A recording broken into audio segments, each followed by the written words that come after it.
Doctor संपदाची आत्महत्या नसून इथल्या व्यवस्थेनं तिची हत्या घडवून आणलेली आहे. इथल्या व्यवस्थेचा त्या बळी आहे.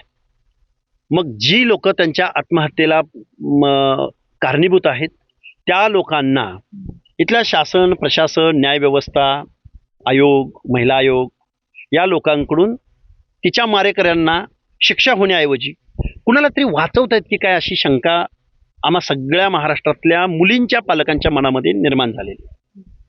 त्यामुळे मुख्यमंत्री महोदय येऊ घातलेल्या काही दिवसामध्ये 1-2 दिवसाचा आम्ही तुम्हाला अल्टिमेटम देत आहोत. 2 दिवसात SIT स्थापन करा, अन्यथा आम्ही फलटणला येऊ, आंदोलन उभं करू.